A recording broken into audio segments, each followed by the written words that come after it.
मस्जिद नबवी का एक कोना था और एक बंदा वहां बैठ के दुआ मांग रहा था। उसके दुआ के लफ्जों पर गौर कीजिए, ऐ अल्लाह मैं तुझसे इसलिए मांगता हूं कि तू मेरा अल्लाह है, तेरे अलावा मेरा है भी तो कोई नहीं। तो ये वो दुआ मांग रहा था और मस्जिद नबवी के कोने में बैठा था। हुजूर ने देखा तो एक सहाबी से कहा, वो जो दुआ मांग रहा है उसको जाके बता दो तुम्हारी दुआ कबूल हो गई है।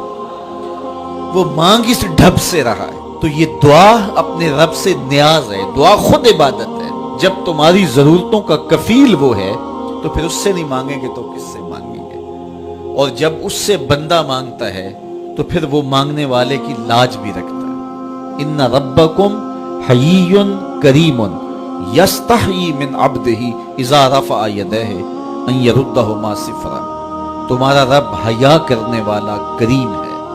जब बंदे उसके सामने हाथ फैला के दुआ मांगते हैं, अल्लाह फरमाता है मुझे शर्म आती है उनके उठे हुए हाथ खाली कैसे मोड़ूं। जब उन्होंने मुझसे मांगा है तो मैंने भी ना दिया तो कौन देगा।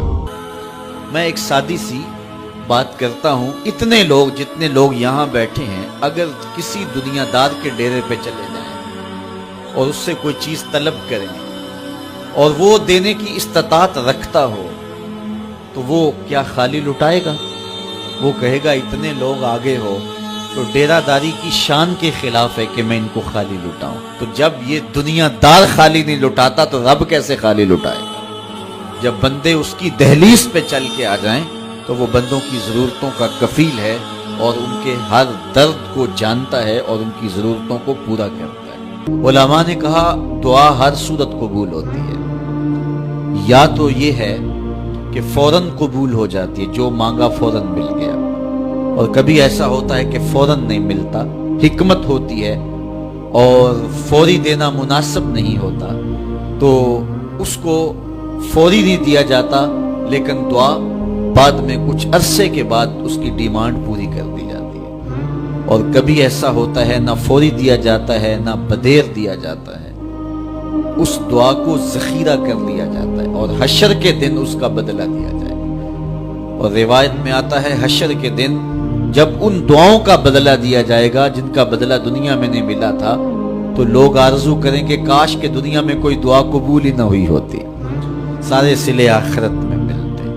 अल्लाह अकबर। कभी ऐसा होता है जो मांगा जाता है वो नहीं दिया जाता, उसके बदले में कुछ और चीज दे दी जाती है जो उसकी जरूरत होती है और जो उसके लिए मुनासिब होती है। वो कुछ और मांग रहा होता है लेकिन अल्लाह अपनी हिकमत के तहत उसे कुछ और अता कर देता है। बाहर सूरत दुआ कबूल होती है और बंदों के उठे हुए हाथ अल्लाह पसंद करता है। दुआ अल्लाह से राज़ो न्याज की बातें, जो बातें बंदा किसी से नहीं कर सकता वो अपने रब से डायरेक्ट करता है। अपने दिल के सारे दुखड़े अपने रब की दहलीज पे रखता है और अपनी सारी जरूरतें मालिक की चौखट पे रख देता है। और उससे मांगते हुए बंदे को शर्म नहीं आती, हया नहीं आता, बल्कि उससे मांगते हुए फख्र महसूस हो रहा होता है कि मैं अपने रब से मांग रहा हूं। किसी और से मांगे तो झिझक लगती है, लेकिन मालिक से मांगे तो अपनायत का एहसास होता है कि मैं उससे मांग रहा हूं, इसलिए कि वो हमारा रब लगता है, हमारा उससे रब्त कितना गहरा है।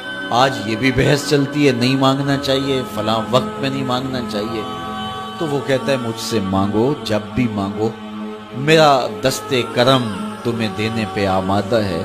और अगर कोई नहीं मांगता फमा कुल मा या बो बिकुम रब्बी लौला दुआउकुम, ए महबूब फरमा दो अगर ये नहीं मांगेंगे तो अल्लाह भी परवाह नहीं करेगा। मांगना तुम्हारी जरूरत है, अगर तुम मांगते रहोगे तुम्हारी झोलियां भरता रहेगा, और अगर तुम्हें उससे नहीं पुकारोगे तो वो भी तुम्हारी परवाह नहीं करेगा।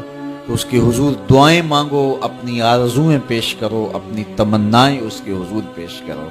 अच्छा, दुनियादारों से मांगे तो अपने लिए मांगते हैं, लेकिन अल्लाह से मांगो तो अपने लिए भी मांगो, औरों के लिए भी मांगो। वो करीम है, वो देता है और खुश होके देता है, तो उससे मांगो, उससे झोली फैलाओ।